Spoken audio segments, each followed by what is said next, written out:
He cocked his fist back. Slow, deliberate, the way a man does when he wants the whole room to watch him do it. A heavyweight's fist. The kind of fist that had put grown men on the canvas and kept them there counting lights they couldn't see. And the small man in front of him, barely 135 pounds soaking wet, just stood there, didn't flinch, didn't raise his hands, looked at that fist the way you'd look at a clock that's running a little slow. The boxer smiled. He turned his head to the crowd, and he said the words that this whole story is built on. He said, "He wouldn't survive one of my punches." Loud enough for the back row.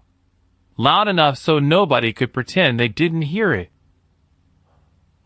And the small man just nodded, like the boxer had said something true, like he agreed. And then he said one thing back, quiet, almost kind. "Then throw it." Now, I want you to sit with that picture for a second. A professional heavyweight, a man who hit through people for a living, and a 135-pound stranger telling him to go ahead, to take his best shot. The thing every fighter in that room was thinking, every single one of them, was the same thing. That little man just made the worst decision of his life.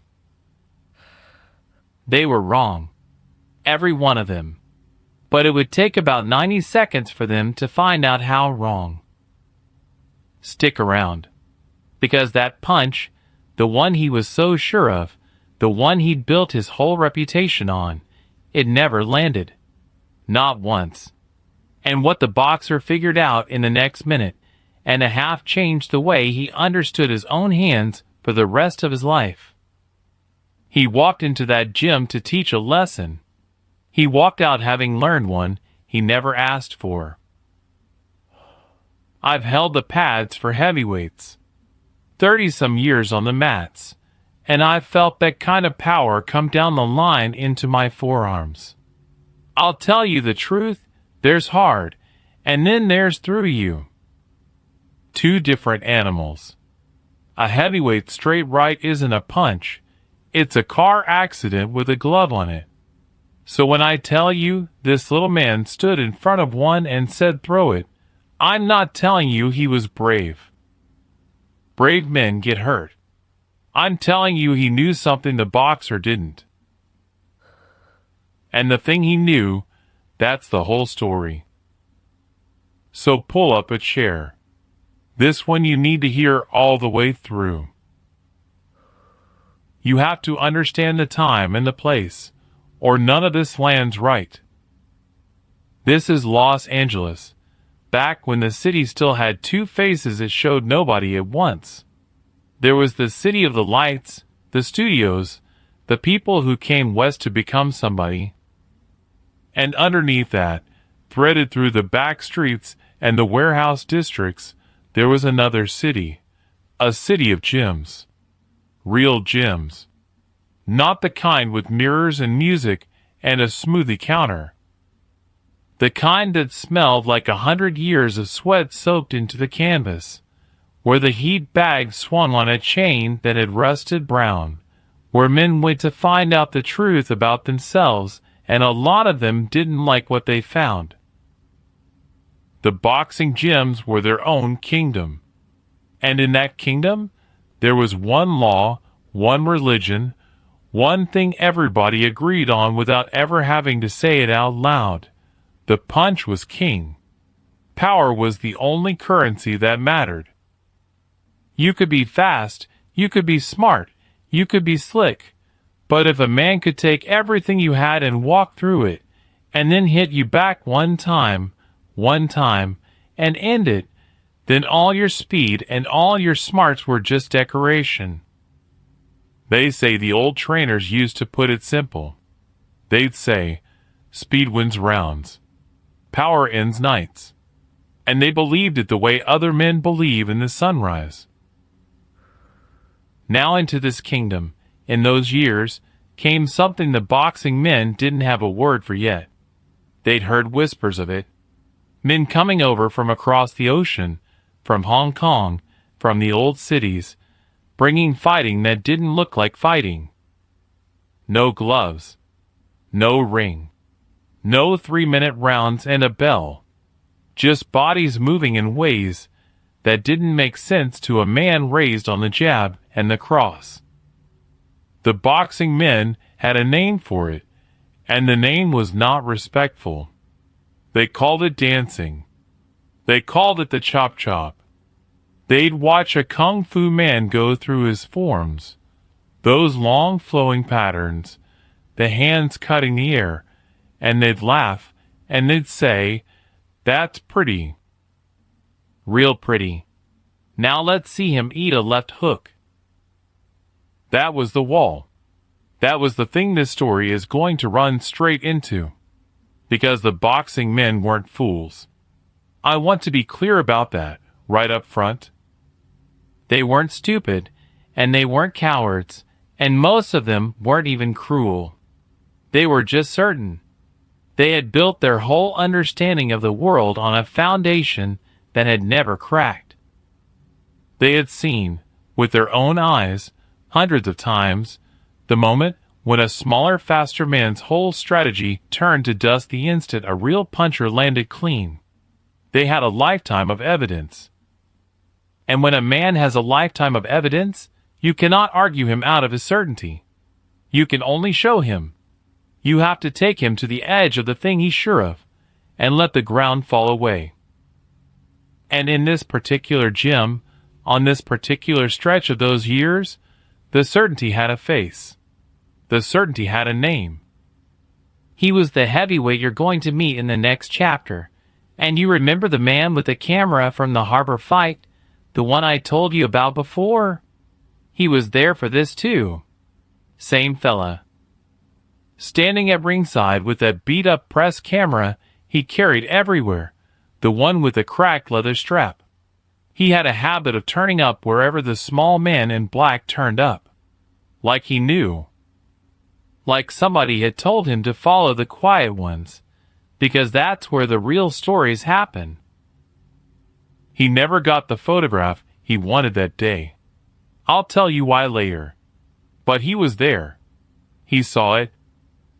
And 40 years on he was still talking about it, which is a big part of how it got to me, and how it's getting to you now. Let me tell you about the boxer. And I'm going to tell it straight, because if I make him a clown, the whole story falls apart. He was not a clown. He was the real thing. They called him different things. I'll call him the heavyweight, because that's what he was down to the bone. 6'3". Somewhere north of 220 pounds, and not soft pounds either. The kind of mass that's been hammered into shape over 15 years of getting up before the sun and running until his lungs caught fire. He'd fought professionally. Won most of them. Lost a couple to men who were just a little bit more, the way it goes near the top. He'd never been a champion of the world, but he'd shared the air with men who were, and he'd given them honest trouble. In that gym, in that city, he was as close to a king as the boxing kingdom had. And here's the thing you have to feel about him, the thing that made him dangerous and made him worth the story. He had the punch. Every once in a long while a fighter is born with one hand that's different from every other hand. Not just strong, anybody can lift weights. Different. A hand that moves through the target instead of stopping at it. A hand connected by some accident of bone and tendon, and timing all the way back to the heel of the back foot, so that when it lands it isn't an arm hitting you, it's the whole earth coming up through a man and out his knuckles. The trainers who'd worked with him talked about that right hand in low voices, the way fishermen talk about a storm they barely lived through. One of them said, and I love this line, "It tells you everything. One of them said, "I've held the pads for that boy. And I'll tell you, I retired my left hand from holding the right pad. Couldn't do it no more. It was like catching an engine block." So that was real. The thing the boxer believed about himself was true. That's the part people get wrong when they tell the story badly.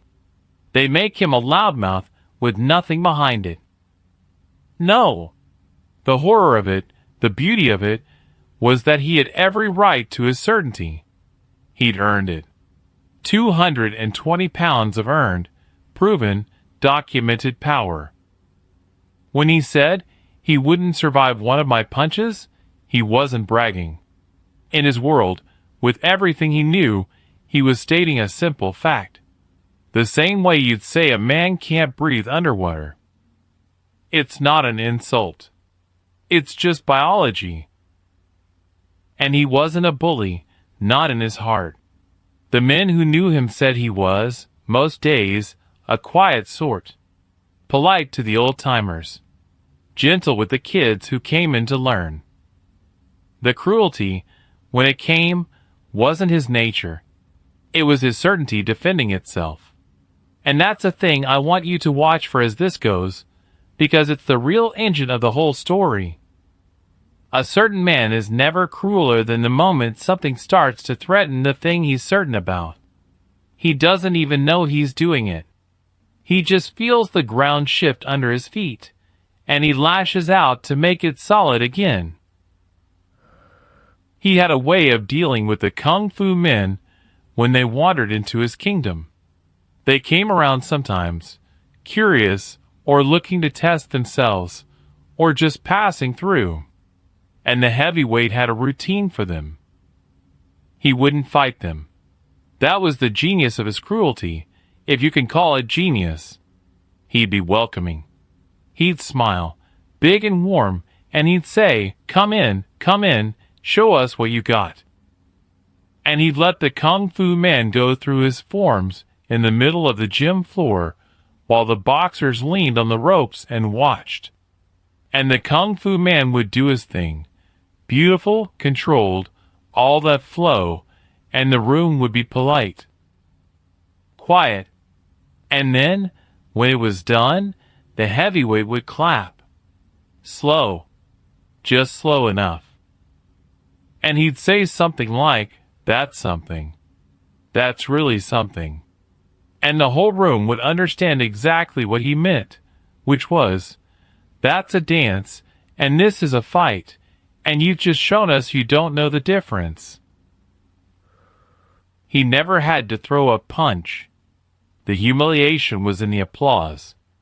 That's a sophisticated kind of cruelty, and you only get it from a man who's so sure of himself he doesn't even need to win. He just needs to be patient and let you embarrass yourself. And it had worked. Every time. Man after man. Year after year. Until the day a small man in a black training outfit walked through the door, and the heavyweight ran his old routine, and the small man didn't dance. He came in alone. That's the first thing the cameraman told him. The first thing everybody remembered. No entourage. No students trailing behind him to make him look important.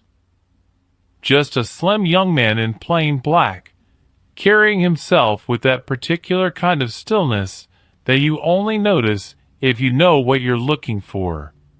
Most people in that gym didn't notice it at all.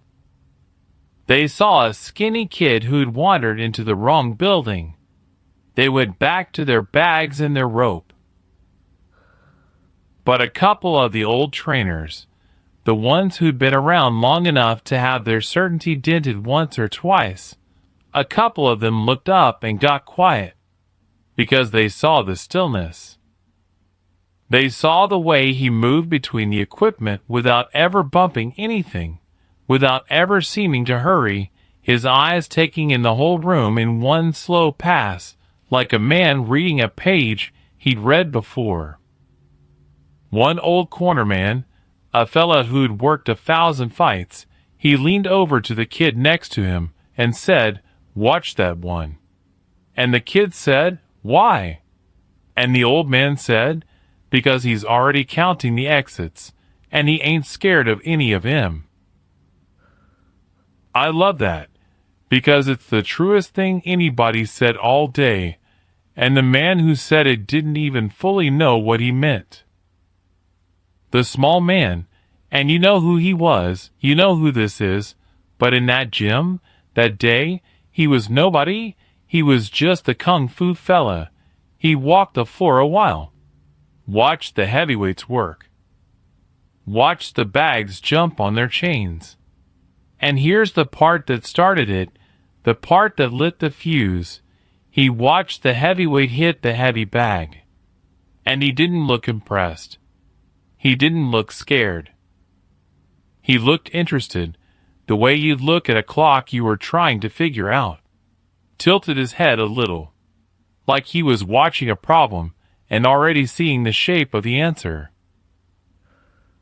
And the heavyweight felt it. That's the thing about a truly dangerous man. He's got radar for the one set of eyes in the room that isn't buying what he's selling. The boxer could feel the small man's gaze on him like a draft from an open door. And he stopped hitting the bag. And he turned. And he ran his routine. The big warm smile. Hey, friend. You do the kung fu? Come on in, show us. We love to see it. Show us what you got. And the whole gym smiled along, because they'd seen this play before, and they knew how it ended. They settled in, leaned on the ropes. A couple of them already had the slow clap loaded and ready. The small man looked at the heavyweight for a long second, and then he did the thing nobody expected. He said no. Just no. Polite. No edge to it. He said, "No, thank you. I didn't come to perform." And he started to turn away, back toward the door, like the whole thing was settled and he had somewhere better to be. Now you have to understand what that no did to the room. The whole routine, the welcome, the applause, the humiliation, it only works if the other man steps into it. It needs a volunteer. It needs the kung fu man to want to be seen, to want to prove himself, to walk out onto that floor hungry for the room's approval. And this man wouldn't. He just declined. He took the whole machine the heavyweight had built over the years, and he refused to put his coin in the slot. And the boxer, for the first time in a long time, didn't know what to do. So he did the thing certain men do when their certainty gets ignored. He got louder. He called out to the small man's back, and now the warmth was gone and something harder was underneath it. He said, Oh, I get it. You don't perform. Sure, because performing's all you people do, isn't it? It's all dancing. It's pretty hands and no fight behind him. You won't show us because there's nothing to show. And the small man stopped. He didn't turn around right away. He just stopped, with his back to the room, and the whole gym went quiet because everybody felt the temperature change. The old cornerman who'd said watch that one, he sat up straight. And the small man turned around, and his face wasn't angry. That was the unsettling part, the part the cameraman swore he never forgot. There was no anger in it. There was something almost like patience. Like a teacher who's given a student every chance to get there on his own and now, with some regret, is going to have to show him directly. And he walked back out onto the floor. But he didn't get into a stance. He didn't put up his hands. He walked right up to the heavyweight, close, closer than a fighter ever walks to another fighter, close enough that the size between them became almost funny. This slim man looking up at this mountain, and he said something. Quiet. Just for the two of them, at first. The cameraman was close enough to catch it, and he carried those words around for 40 years. The small man looked up and said, "You think the punch is the strong part. That's why you'll never land it." And then, louder, for the whole room, because the small man understood the room too, understood that this had to be public to mean anything. He said the thing that turned it from an insult into an event. He said, "Throw your best punch. Right now. As hard as you can at my face. If you land it, I'll perform for you every day for a year. And if you don't," and here he paused, and the gym held its breath, "if you don't, you'll stop laughing at the men who come through that door." Silence. And then the heavyweight smiled. Slow. Wide. Because the small man had just, as far as the boxer understood the world, signed his own death warrant in front of 50 witnesses. He'd offered the king the one thing the king wanted most: permission. A clean shot. A free shot. The big right hand, the engine block hand, aimed at a stationary target that had volunteered to stand there and take it. The boxer started wrapping his hands, taking his time, letting the small man stand there and think about what he'd done. And the gym started filling up. Word travels fast in a place like that. Fighters drifting in from the other rooms, the rope skipper stopping, the whole kingdom gathering to watch its king do what kings do. And the small man in black just stood in the middle of the floor, still, calm, watching the big man wrap his hands, waiting to be hit by the hardest puncher in the city. I told you the punch never landed. I told you that at the top. So you're sitting there now thinking you know what's coming. You don't. Because how it didn't land, what the small man actually did, and the thing it taught the heavyweight about his own hands, that's not what you're picturing. I promise you that. Stay with me. The hands are almost wrapped. The heavyweight finished wrapping his hands. He took his time about it, the way a man does when he wants the waiting itself to be part of the beating. Pulled the cloth tight across the knuckles. Flexed the fist. Looked at it like an old friend.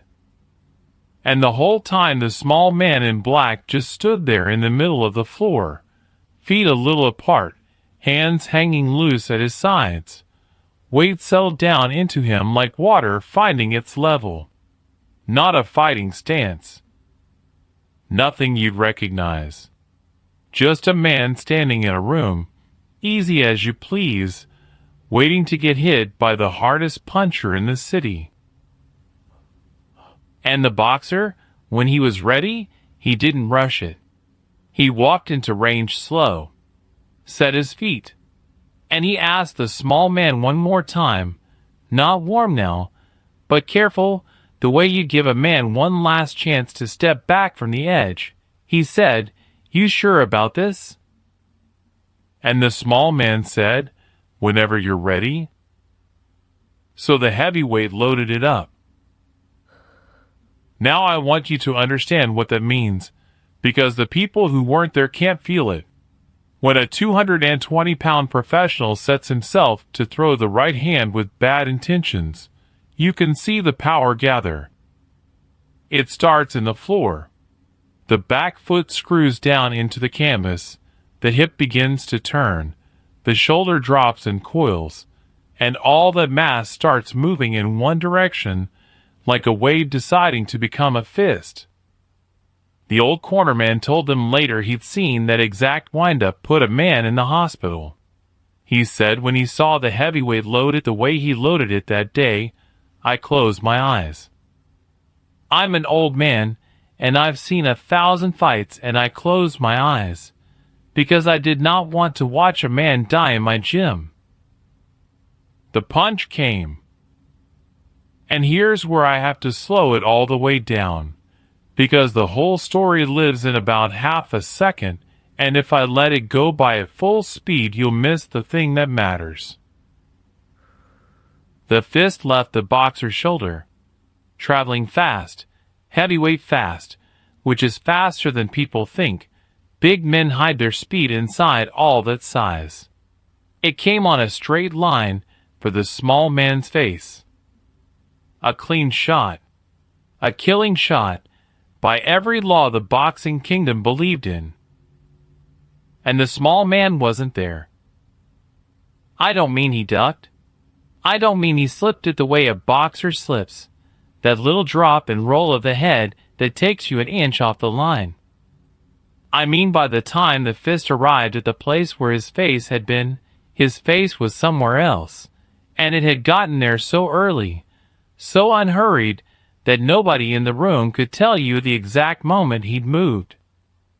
The cameraman, and remember this is a man whose whole job, whose whole life, was catching the decisive instant on film.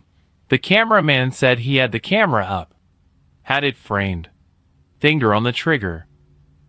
And he never got the shot, because there was no instant to catch. There was no peak moment, no now, no flashbulb frozen picture of fist meeting face. The small man just wasn't on the line anymore. The punch went through empty air and kept going, and the boxer's whole body went with it, all the gathered power suddenly attached to nothing, pouring forward into a space the small man had quietly vacated a heartbeat before the fist ever got there. The heavyweight stumbled half a step, caught himself, and his face, the cameraman said his face did something complicated. For just a flicker, before he covered it up, there was confusion in it. The pure, childlike confusion of a man who has done a thing 10,000 times, and had it work 10,000 times, and just watched it not work, with no explanation he could reach for. But he covered it fast. Certain men always do. He straightened up, and he laughed, a little laugh, for the room, and he said slippery, "Okay. Okay, you're quick. I'll give you that." As if quickness were the whole answer. As if the small man had just gotten lucky with his feet. And the small man hadn't moved otherwise. He was standing there, relaxed, hands still loose at his sides, about a foot to the left of where he'd been, looking up at the boxer with that same patient, almost gentle expression. And he said something then that I think about a lot. He said, quiet, "You're aiming at where I am. By the time it gets there, that's not where I am anymore. That's not speed. That's just listening." That's just listening. Nobody in that gym knew what he meant. The boxer sure didn't. He heard it as more kung fu talk, more pretty words, and it made him angry the way pretty words always made him angry, because anger was where his certainty went to hide when it got scared. So he set himself again, and this time there was no warmth left, none of the showman, none of the welcome.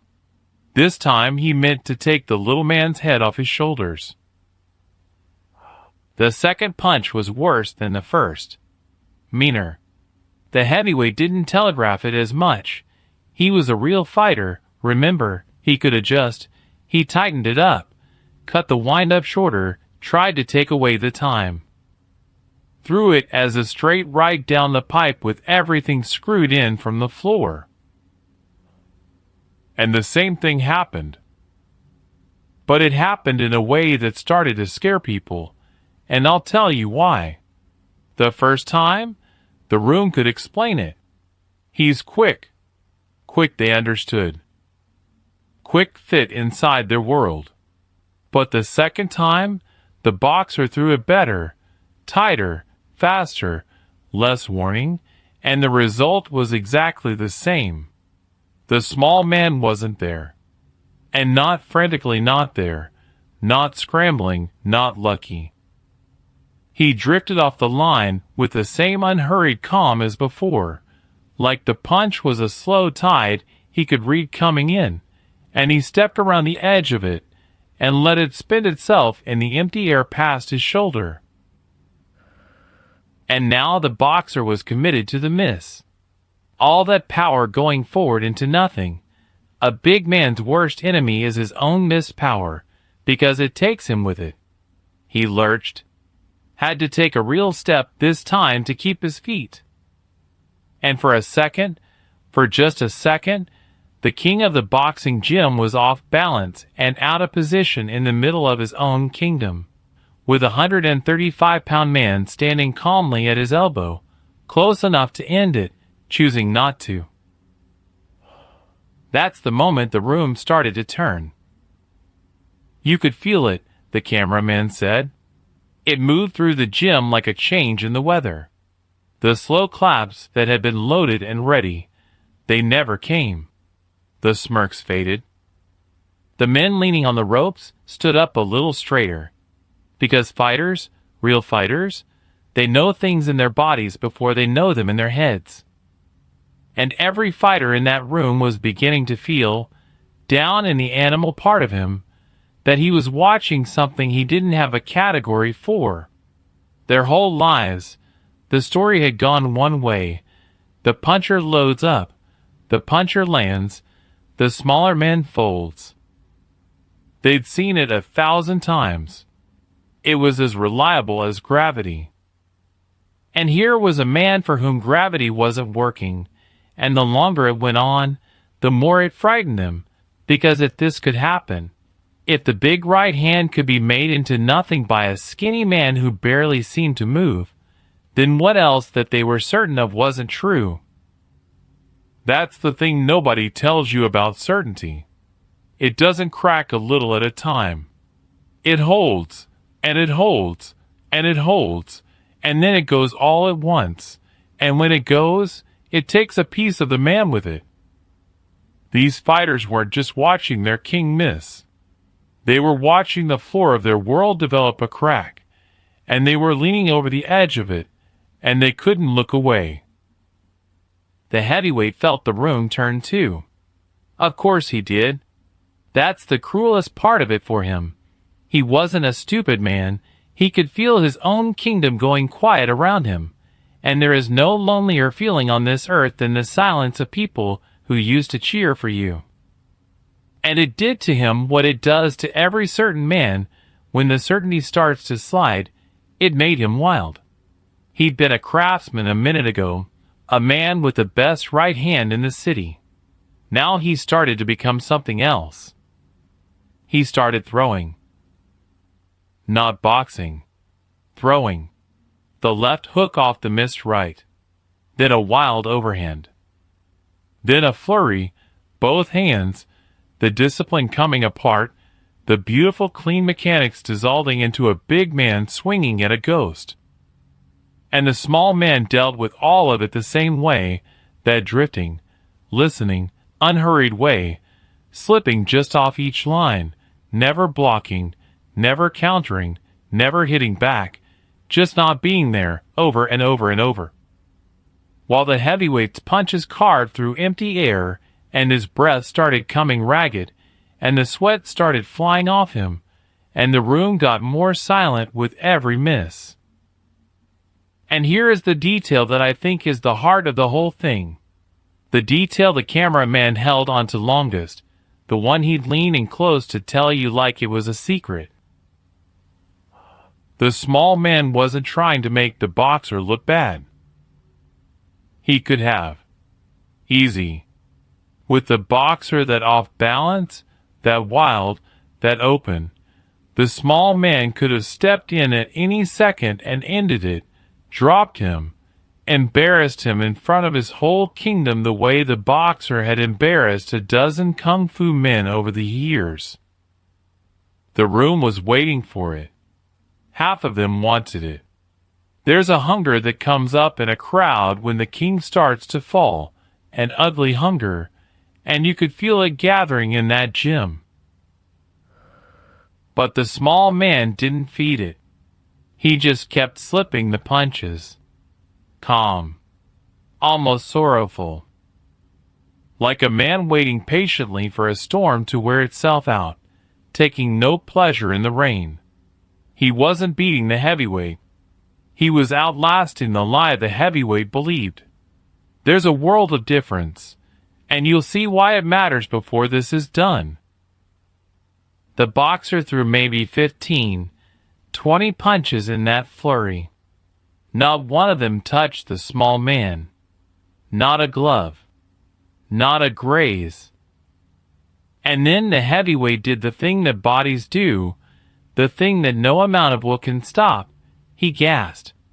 A man cannot throw bad-intentioned power at empty air over and over without paying for it, and the bill came due all at once. His arms dropped. His chest was heaving. The great mass of him sagged, hands on his knees, in the middle of his own gym, in front of his own people, sucking air, beaten without ever having been hit. And the small man stepped back, gave him room, didn't crowd him, didn't stand over him, didn't say a word, just stepped back and gave the big man space to breathe, the way you do for an opponent you respected. Which, and this is the thing that started to get to the room more than anything, which is exactly the kind of grace the heavyweight had never once shown a single man who walked through that door. The king was bent over gasping, and the skinny stranger he'd promised to kill was the only man in the building treating him with dignity. That silence, the cameraman said, that silence was the loudest thing he ever heard in his life.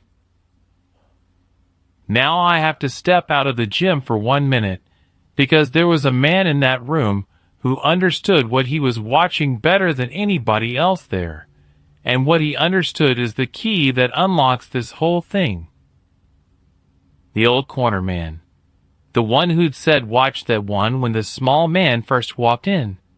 The one who'd closed his eyes when the boxer loaded up the first punch. He'd worked corners for 40 years. He'd seen everything boxing had to show a man. And he was standing at the ropes during that flurry, and the cameraman happened to be next to him, and the old man was talking low, almost to himself, the whole time. And the cameraman remembered what he said, because it was the only explanation anybody offered all day that actually explained anything. The old man said, watching the small man slip punch after punch, he said, "He's not faster than the kid. Look at him. He ain't faster. He's just early. He's early." And then the old man explained it, mostly to himself, the way an old craftsman talks through a thing he's spent his life learning. He said a young fighter watches the fist, watches the hand, the glove, the thing that's going to hit him, and by the time the fist is moving, it's too late. The fist is the fastest part. You can't beat the fist. But this man in black, the old man said, he ain't watching the fist at all. Watch his eyes. He's watching the feet. He's watching the hips. He's watching the shoulder. Because a punch is the last thing that happens in a punch. Before the fist ever moves, the foot has already screwed into the floor, the hip has already started to turn, the shoulder has already begun to load. The punch announces itself, the old man said.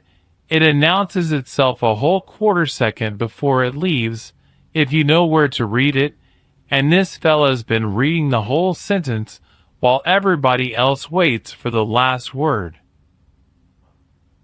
That's what that's just listening meant. That's what the small man had told the boxer, and the boxer couldn't hear. He wasn't reacting to the punches. You can't react to a heavyweight's punch. It's too fast. The old corner man was right. The fist is unbeatable once it's flying. He was reacting to everything that came before the punch. The weight shift. The breath. The little tightening in the shoulder. He was moving on the wind-up, not the strike, so that by the time the fist was on its way to where his face used to be, he'd already calmly stepped off the line, with what looked from the outside like all the time in the world. It wasn't superhuman speed. It was something stranger and harder and more beautiful than speed. It was seeing the punch before the puncher had finished deciding to throw it. And the cruel joke buried inside it, the thing that made the heavyweight's whole life's work into the instrument of his own undoing, was this: the harder he tried to hit, the easier he was to read. A relaxed jab is quiet, hard to predict, you can flick it out from nowhere. But a knockout punch? A punch with everything in it, all the power screwed in from the floor? That punch is loud. It has to gather itself. It has to wind up. The more power a man puts into a punch, the longer and louder it announces itself before it arrives. So the boxer's greatest weapon, the engine block right hand, the thing that made him a king, was also the most readable thing he did. The small man wasn't avoiding the punch despite its power. He was avoiding it because of its power. The power was the tell. Sit with that. The thing the heavyweight was proudest of was the exact thing that beat him. His strength was a signal flare. Every time he loaded up to end it, he was announcing, a quarter second in advance, precisely where to not be standing. The old corner man shook his head, watching, and he said the line that the cameraman carried to his grave. He said, "That boy thinks he came here to throw a punch. He came here to find out his punch has a shadow, and the shadow always tells on it." I told you the boxer learned something about his own hands that day that changed him for the rest of his life. That's the beginning of it, but it's only the beginning, because the heavyweight wasn't done yet. A king doesn't fall on the first silence. He got his breath back. And what he did next, when he stood back up out of that exhaustion, is where this story stops being about a fight at all and becomes about something I genuinely did not expect the first time I heard it. Stay with me. The big man is standing up again. The heavyweight got his breath back. It took a while. A big man who's emptied his tank doesn't recover the way a small man does.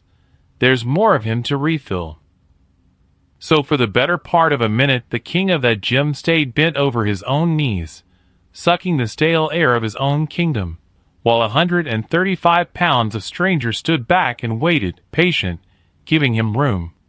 And the gym waited with him. Nobody spoke. Nobody moved. The cameraman said you could hear the heavy bag still swinging on its rusted chain from where somebody bumped it, that slow creak, creak, creak, and nothing else. And then the boxer stood up. Now, this is the moment. Everybody in that room was braced for one of two things, because those were the only two endings their world allowed. Either the king would find some last reserve of that legendary power, corner the little man, land the one shot that ends it, and order would be restored to the universe. Or, and a few of them were starting to dread this one, the king would lose his mind completely, go fully wild, and embarrass himself even worse, swing until he fell down. Power or shame. Those were the two roads. That's all the boxing kingdom had ever needed. He took neither. The heavyweight straightened all the way up, wiped his face with the back of his wrapped hand, and he looked at the small man, really looked at him, the cameraman said, for the first time all day, and something had changed in the boxer's face. The confusion was still there, but the anger had burned off. What was left underneath, it was something the room had never seen on that man before, and didn't know how to read. And the heavyweight didn't set his feet. He didn't load up. He just stood there, breathing, and he said, quiet, so quiet that the men at the back had to be told later what he'd said. He said, "How?" Not how dare you. Not a threat. Just how. One word. The single most honest word a certain man can ever speak, because to say it he has to first admit there's something he doesn't know. A man who's spent his whole life being right does not say how easily. It costs him everything. It's the sound certainty makes when it finally, completely, breaks, not with a curse, not with a swing, but with a question. And the whole room understood, in that one word, that the fight was already over. Not because anybody got knocked out. Because the king had just laid down the thing that made him a king, which was his certainty, and asked to be taught. Now here's the turn. Here's the thing I did not see coming the first time this story was told to me, the thing that lifts it up out of the gutter of just another fight story, and makes it the one I keep coming back to. The small man didn't gloat. You'd expect to gloat? The whole story up to here has been building a debt, hasn't it? All those kung fu men the heavyweight humiliated with his slow applause, all that cruelty dressed up as welcome, and now here's the universe handing the small man a check he's more than earned the right to cash. The room wanted it cashed. That ugly hunger was still in the air. Finish him. Say the thing. Make him feel it. The small man set him free instead. He stepped forward, not into a stance, just stepped forward, easy, and he answered the question. He taught him. Right there, in front of the whole kingdom, the man who'd just made the king miss 20 times in a row gave the king the secret for nothing. He said, and the cameraman got this almost word for word, because it was the strangest thing he heard all day. The small man said, "You were never trying to hit me. You were trying to hit where I've been. The punch is the slowest honest thing you do. It tells me everything a half second before it leaves. Your foot told me. Your shoulder told me. I just listened, and I left." And then he said the part that turned it from a lesson into something closer to a gift. He said, "You don't have a slow punch. You have a loud one. The same power that makes it land hard makes it arrive late. Quiet your power, and no one will ever read you again." Think about what just happened there. The small man had every right to humiliate this man. Instead, he handed him the one thing that would make him better. He took the weapon that the boxer was about to be ashamed of, the big loud telegraph power, and instead of leaving him to feel like a fool about it, he showed him how to fix it. He didn't say your power is worthless. He said your power is real, you're just announcing it. Learn to be quiet, and you'll be twice the fighter you were when you walked in here this morning. That's not winning a fight. I told you that at the very top, and now you're starting to feel what I meant. That's something else. The small man didn't come to beat the king. He came to free him from the lie that power without precision is enough, and then, having broken the lie, refused to leave the man broken in the rubble of it. He gave the man back his dignity in the same breath he took away his certainty. Most people can't do one of those things. He did both at once, and he did it in front of 50 witnesses who'd come to watch a killing. But I have to tell you, The real story, the part the cameraman only told people he trusted, the part that's the actual reason this one stuck to my ribs all these years. The real story wasn't the lesson. The real story was why the heavyweight was the way he was. And it came out right there on the gym floor, in the quiet after, and it's the thing that turns this from a fight into something I think about when I can't sleep. Because after the small man taught him, after the how and the answer, the heavyweight didn't say thank you, and he didn't get angry, and he didn't pick the fight back up. He did something nobody expected. He sat down, right there on the canvas. A 220-pound man just lowered himself down to sit on the floor of his own ring, with his back against the ropes, and he was quiet for a long moment. And then he started talking. Not to the small man exactly, just talking. The way a man does when something's been holding a door shut inside him for years, and it's finally come unstuck. And what he said was this. He said there'd been a fight years back. A real one, a professional one, near the top. One of those fights he'd lost to a man who was just a little bit more. Except it hadn't been a clean loss. He'd had the man hurt. Had him on the ropes, had him going, and he'd loaded up the big right hand, the engine block hand, the pride of his whole life, to finish it. And he'd missed.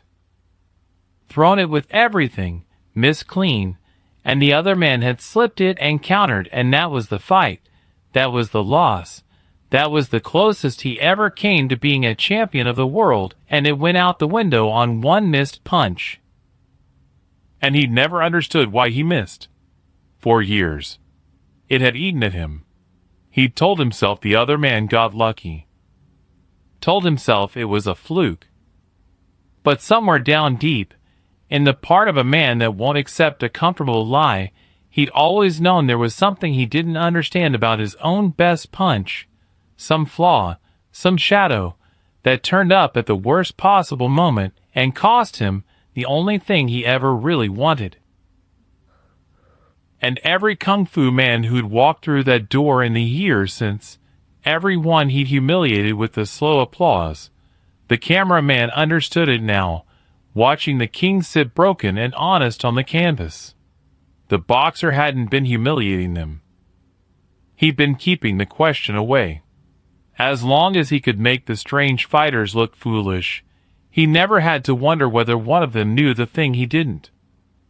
As long as the chop-chop was a dance, he never had to ask whether dance was the word for the thing that had beaten him in the biggest night of his life. His cruelty wasn't strength. I told you to watch for this, way back at the start. His cruelty was a man guarding a wound. Every slow clap was him pressing his hand over the thing that had never healed, making sure nobody could touch it. And the small man in black had walked in off the street and, in 90 seconds, without ever throwing a single punch, reached straight through all of it and put his finger right on the wound. You have a loud punch. The power makes it arrive late. That was it. That was the thing. That was why he'd missed the most important punch of his life all those years ago against a man good enough to read it. The small man had just explained, in one sentence, the loss the heavyweight had been unable to explain to himself for years. That's why he sat down. Not because he was beaten. Because he was answered. You can carry a defeat your whole life. What you can't carry is a question with no answer, and this stranger had just handed him the answer, for free, in front of everybody, with no cruelty in it at all. The cameraman said the heavyweight looked up from the canvas at the small man and his eyes were wet. A 220-pound professional fighter, the king of that whole gym, and he said, "That's why I lost him. Isn't it?" That night. That's why. And it wasn't really a question. And the small man just nodded once, gentle, and said, "Yes, that's why. And now you know. So now it can't beat you again." I want to come back to the cameraman for a minute, because his part in this is its own small heartbreak, and it tells you something true about the whole day. Remember, this is a man whose entire craft was the decisive moment, the instant, the frozen peak of the action that tells the whole story in one frame. He'd shot fights for years. He knew exactly when to fire. You learn to feel the punch coming, to squeeze the trigger a hair before it lands, so you catch the leather flattening the cheek, the sweat coming off in a halo, the eyes going blank. That's the photograph. That's the one that runs in the paper. He'd been chasing the small man in black for a while now, turning up wherever he turned up, because some instinct told him this quiet stranger was going to give him the photograph of his life. And he didn't get it. Not that day. Not any of the punches. Because there was no decisive moment to catch. He'd have the camera up, framed, finger ready. The boxer would load the big right, and the cameraman's whole trained body would scream now, fire now, and then there'd be nothing to fire at. No impact. No frozen peak. Just a fist going through the space where the photograph should have been.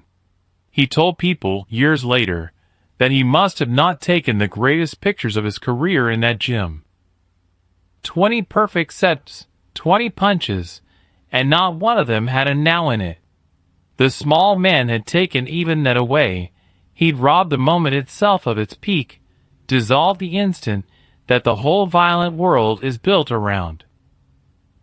But here's the thing. The cameraman said he came to understand, much later, that the photograph he didn't get was the point. A picture of a punch landing. That's a picture the boxing kingdom already had 1,000 of. That's just power doing what power does. But what happened in that gym had no peak to it, no flashbulb instant, because it wasn't about the collision. It was about the collision never happening. It was about a man so far ahead of the violence that the violence never arrived. You can't photograph an absence. You can't freeze a moment that refuses to occur. The small man had won the only kind of fight that can't be put in a single frame, and the cameraman, of all people, was the one soul in that room equipped to understand exactly how rare and how strange that was. He did take one photograph that day. Just one. Not of any punch. He took it at the end, and I'll tell you about that picture in a little while, because it's the picture this whole story has been walking toward, and it's not the one you think. So how did it end, out there on the floor? It ended quiet. Quieter than anything that room had ever held. The heavyweight got up off the canvas, slow, the small man giving him a hand up, which the king took, which by itself made 50 fighters' jaws come loose, because the king did not take hands from anybody. And the two of them stood there a second, the mountain and the slim man, and the heavyweight nodded. Just nodded. And the small man nodded back. And that was the whole conversation. Everything that needed saying had been said. And then the small man did the thing that I think made the deepest cut of all, the thing that turned the room all the way around for good. He turned to the gym, to all those fighters who'd come to watch a killing, who'd had the slow claps loaded, who'd felt that ugly hunger when the king started to fall, and he didn't say a word against the heavyweight, didn't claim a victory, didn't ask for his year of applause, didn't collect the debt he was owed. He just looked at the room, and then back at the boxer, and he said, loud enough for the back row, the only boast he made all day, except it wasn't a boast, it was a benediction. This is a hard man. He hits harder than anyone I've stood in front of. Now that he's quiet, I'd be afraid to. And he meant it. That's the thing, he meant it. He'd just dismantled the man in front of his whole kingdom, and then, on his way out, he handed the king his crown back polished, with the flaw fixed. He let the heavyweight keep being a king, a better one. He could have walked out the most feared man in Los Angeles, the stranger who broke the king. Instead, he walked out having made the king greater, and somehow that made the small man bigger than breaking him ever could have. He went to the door. The same door he'd nearly walked out of an hour before, when this all started, when he'd said no thank you, I didn't come to perform. And the funny thing, the thing that the old cornerman pointed out, he never did perform, did he? He never threw a single punch. He never did a single form.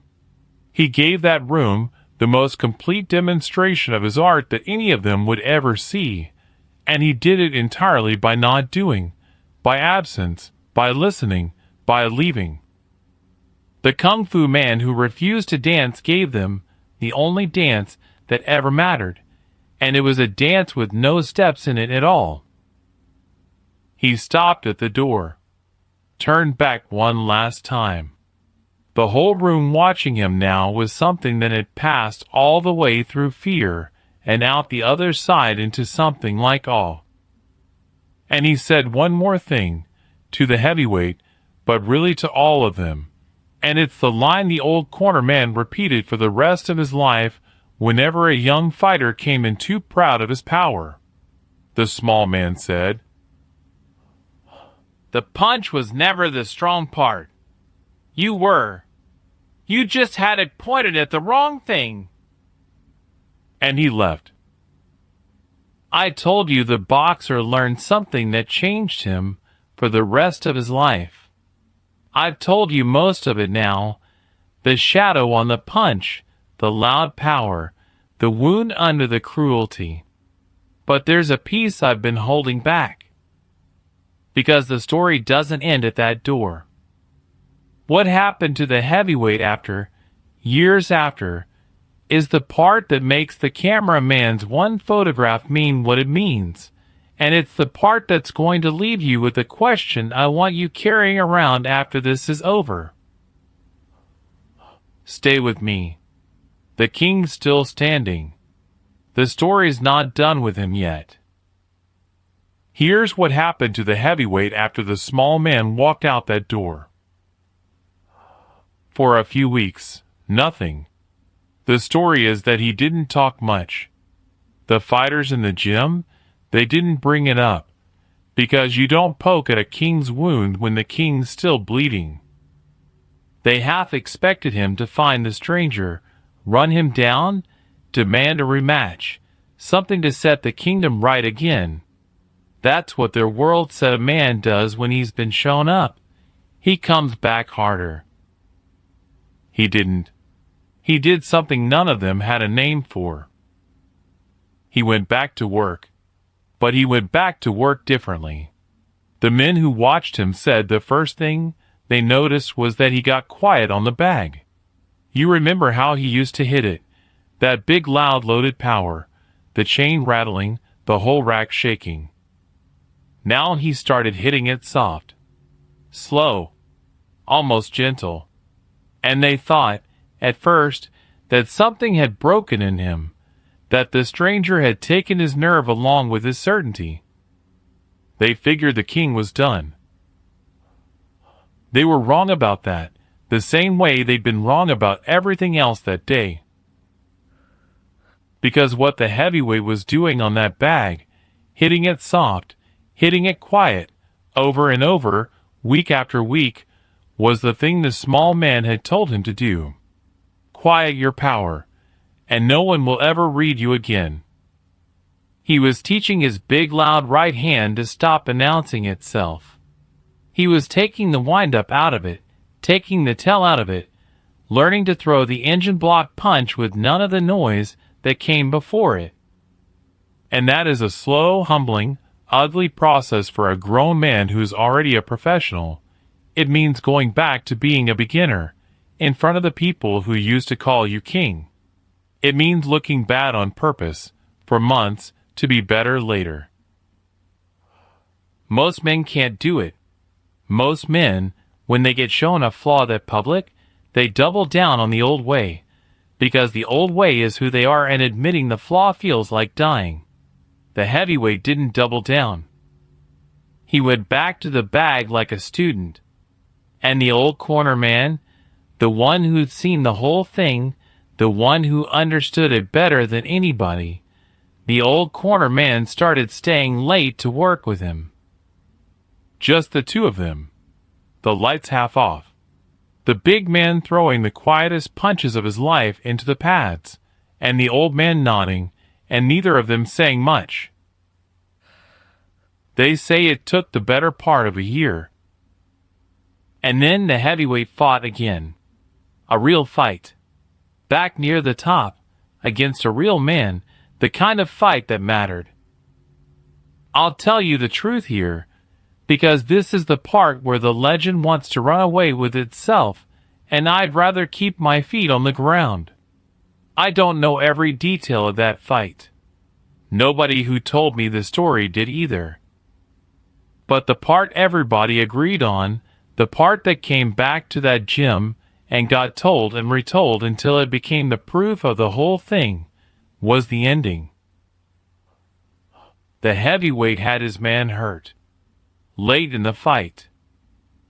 Got him on the ropes, got him going. The exact situation, the cameraman said, the exact mirror of the night years before that had haunted him, the night he'd loaded up the big right hand to finish it and missed and lost everything. Same setup. Same chance. The ghost of his whole career standing right in front of him again. And this time, he didn't load up. This time he threw the right hand quiet. No wind-up. No tell. No loud gathering of power that announces itself a quarter-second early to any man good enough to read it.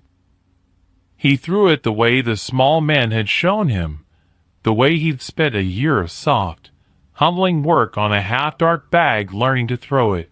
All the power, none of the noise. And the other man, a good man, a man who'd surely slipped 100 loaded right hands in his life by reading the shadow before the punch. Never saw it. There was no shadow to read. The punch arrived without announcing itself.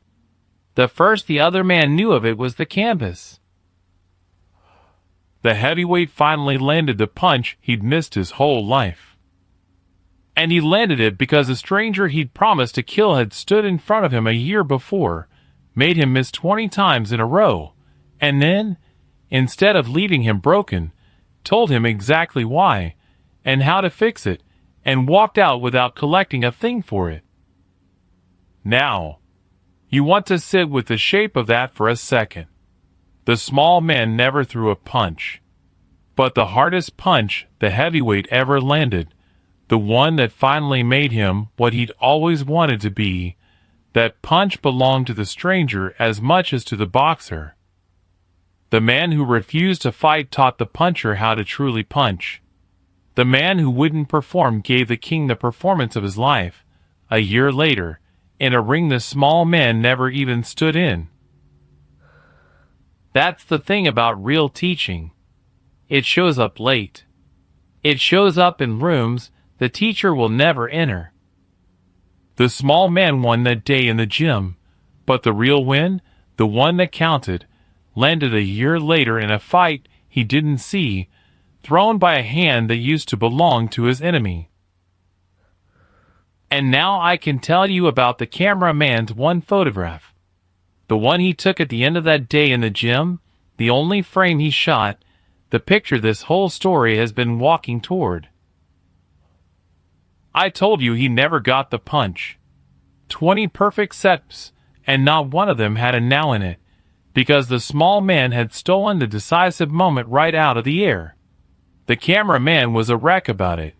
The photographs of his career, gone, dissolved into empty space. So why'd he raise the camera one last time? What was left to shoot after it was all over, after the small man had said his last words and turned for the door? Here's what he shot. He didn't shoot the small man. He didn't shoot the stranger walking out, didn't try to capture the mysterious victor for the legend. He turned the camera the other way. He shot the heavyweight. He caught the king at the exact moment the small man reached the door, and the heavyweight was watching him go, and the boxer's face, in that one frame, was doing something the cameraman said he'd never seen on a fighter's face in 40 years of shooting fights. It wasn't defeat. It wasn't anger. It wasn't even gratitude, exactly. It was a man looking at the person who'd just shown him the truth about himself and deciding. You could see the deciding, right there in the frame, deciding to take it. To carry it. To go become the thing the truth had just made possible. That was the photograph. A beaten king looking at the man who'd unkinged him and choosing to be grateful for it. The cameraman never sold that picture. Never published it. He said it didn't belong in a newspaper next to the box scores. It would have meant nothing to people who didn't know the whole story. Just a big sweaty man looking at a small one. He kept it, framed it, hung it in his own house, where he'd see it every day.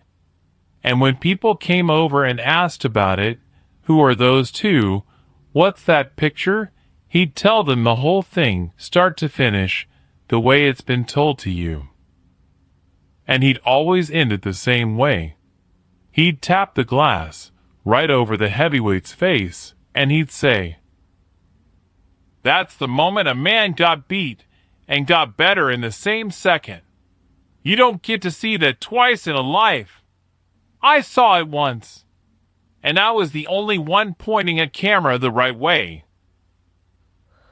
I think that's the truest thing in the whole story. Everybody else in that gym was watching the stranger, watching the mystery, the magic, the man who couldn't be hit. The cameraman was the only one who understood that the real story wasn't the man who couldn't be hit.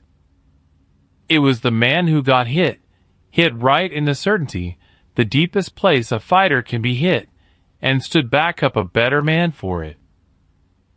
There's one more piece. A small one.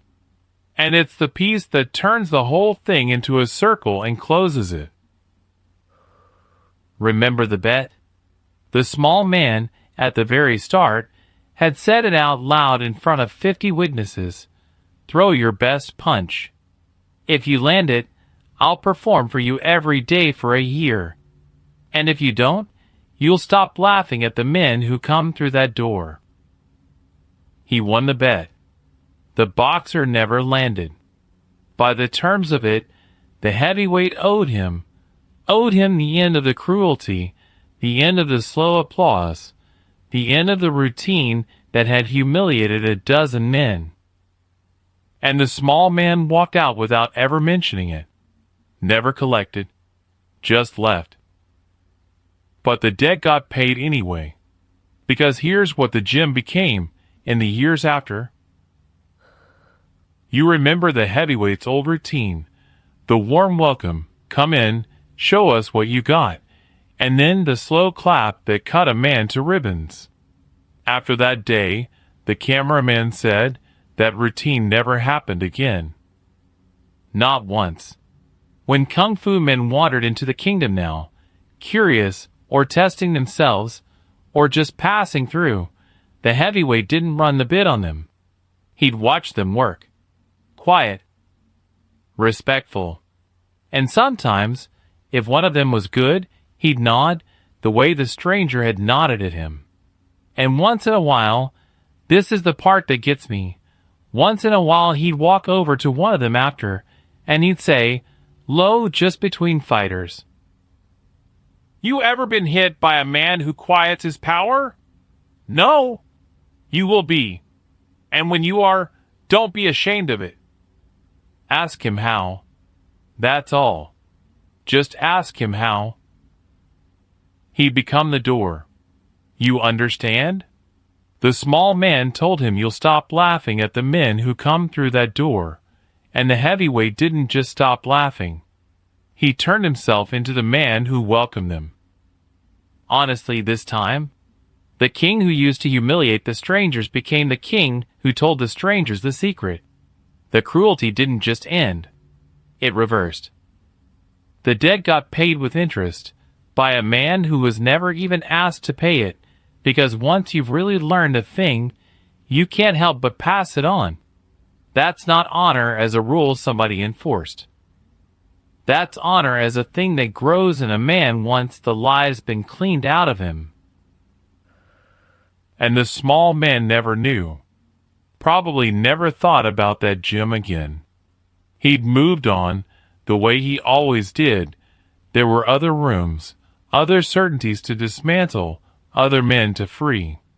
He left a stone in the water, and never looked back to watch the rings spread. But the rings spread. For years. Every kung fu man who walked into that gym and got treated with dignity instead of contempt, every one of them was living inside the wake of a 90-second non-fight they never heard about, started by a stranger they never met, in a room they never stood in. That's how the real ones work. The legend isn't the punch you see. It's the 10,000 quiet things that happen downstream, in rooms the legend never entered, for years after he's gone. I told you at the top, the boxer walked in to teach a lesson and walked out having learned one. I've shown you the lesson now, but I haven't asked you the question yet, the one this whole story has been carrying. And it's a stranger question than you think, because by the end of it, I'm honestly not sure who won, and I'm not sure it was a victory at all. Let me lay it out for you. Last part. Stay with me. So let me sit down across from you now and talk straight, the way I do at the end of these. No more story. Just the truth underneath the story. What was this really about? Because it wasn't about kung fu beating boxing. I want that off the table first, because the small minds always shrink it down to that. See, the chop beats the cross. My style beats your style. No, that's not the story. The small man told you himself it wasn't, right there at the door. The punch was never the strong part. You were. He never said the boxer's art was worthless. He said the boxer's power was real, said he'd be afraid of it once it was quiet. This was never style versus style. Two men with the same hands, one loud and one quiet, would have ended the exact same way. It wasn't about the art. It was about the certainty. That's the real opponent in this whole thing. Not the heavyweight. Certainty itself. Here's the mechanism, plain as I can put it, so you carry it out of here and into your own life, because you've got a version of this in you whether you fight or not. The heavyweight had a true thing, real power, earned over 15 years, no lie in it. But he'd wrapped that true thing inside a false thing, which was the belief that the true thing was enough. That power alone settles it. And the false belief did something quiet and poisonous. It stopped him learning. Why would a man examine his best punch for flaws when his best punch has never failed him? Certainty is comfortable precisely because it tells you to stop looking. And the one time it failed, that night years before, the missed punch, the lost title, instead of looking then, He buried it, called it luck, built a whole routine of cruelty over the top of it to keep anyone from ever pointing at the buried thing again. That's the trap, not weakness. Strength that stopped examining itself. The strongest part of him became the blindest part of him, because it was the part he never questioned. The loud punch wasn't his flaw. His flaw was that he loved the punch too much to ever ask what was wrong with it. And the small man, this is the genius of him. This is why he's the one we tell stories about. The small man didn't attack the power. He attacked the certainty, and he did it the only way certainty can ever actually be beaten, which is not with an argument. You cannot argue a certain man out of his certainty. The boxer had a lifetime of evidence. Remember, you don't talk a man out of a lifetime. You can only take him to the edge of the thing he's sure of, and let the ground fall away. 20 punches into empty air. That's not an argument. That's an experience, delivered straight into the body, past the part of the mind that defends itself. The small man didn't tell the heavyweight he was wrong. He made him feel wrong 20 times, until the feeling was undeniable, until the only honest word left in the man's mouth was how.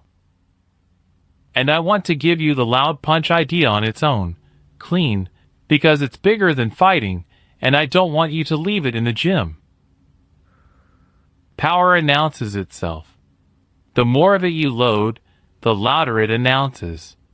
That's true of a right hand, and it's true of damn near everything a person does.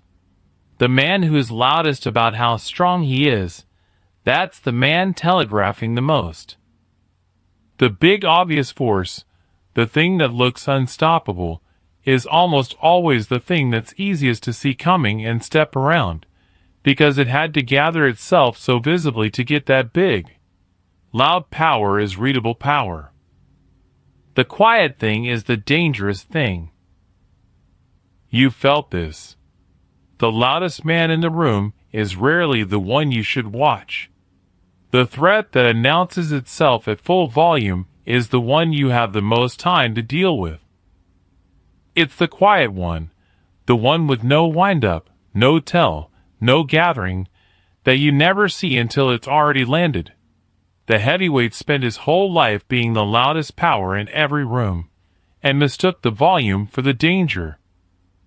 The small man taught him that the volume was the flaw. That real power, finished power, mature power, is silent. It doesn't need to announce itself. It just arrives. Quiet your power, and no one will ever read you again. That's not just how you throw a right hand. That's how you carry everything you're strong at. The man who's done the work doesn't have to tell you he's done the work. The volume drops as the skill rises.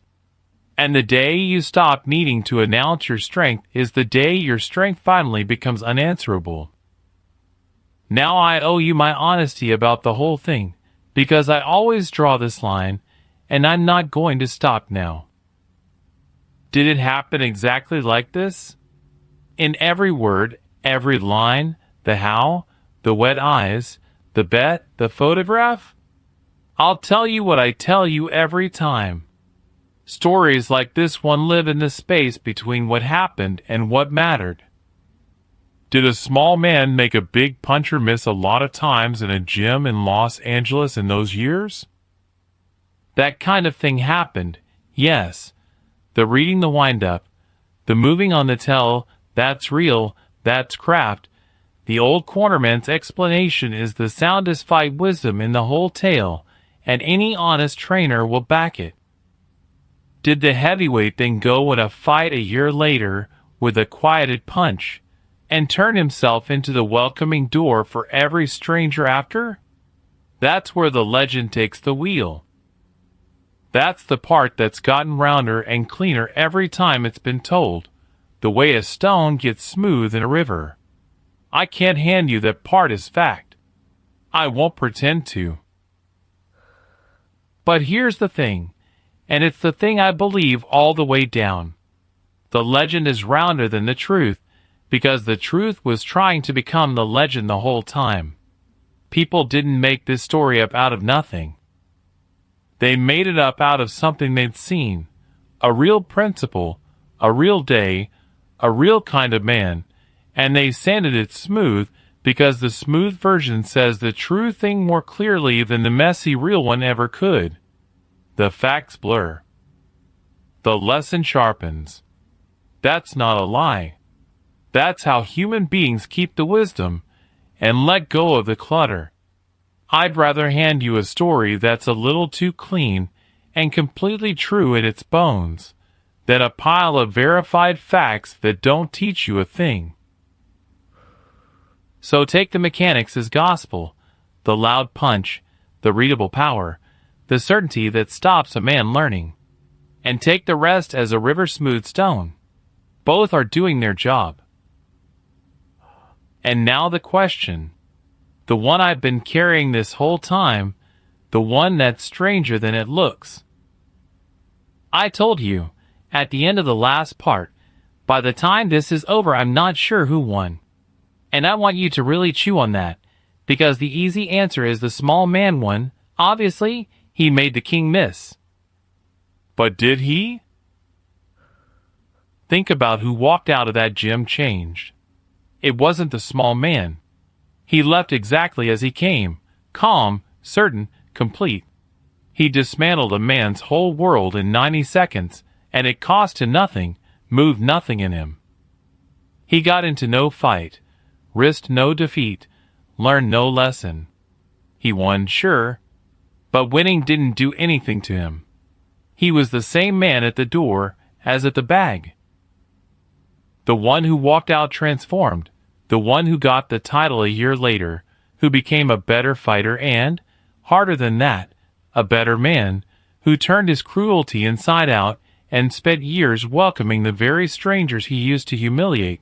That was the heavyweight. The one who lost. The loss is what changed him. The loss is what made him. If the small man had never walked through that door, the boxer stays a king of a small kingdom, undefeated in his gym, loud and certain and stuck, carrying that buried missed punch to his grave. Never the champion, never the welcoming door, never more than he was that morning. So here's the question. Who got the better day? The man who won and stayed the same? Or the man who lost and became everything he was capable of being? The small man got a victory. The heavyweight got a life. And if you'd let me choose, on my own behalf, I'm not sure I'd want the clean, untouched win. I think I'd want the loss that turns a man into more than he was. Because a victory that costs you nothing teaches you nothing, and the only defeats worth a damn are the ones that make you go back to the bag in the half-dark and become the man you couldn't have become without getting beat. So that's what I'll leave you holding tonight. Not can you win. Anybody can chase winning. The question is, when you get beat, and you will, we all do, the ground falls away from under every one of us eventually. Are you the kind who buries it and builds cruelty on top to keep anyone from pointing at it? Or are you the kind who sits down on the canvas, looks the truth in the eye, and says the one honest word, how, and then goes and does the quiet, humbling work to become more than the man who lost? Because the small man's not coming to your gym.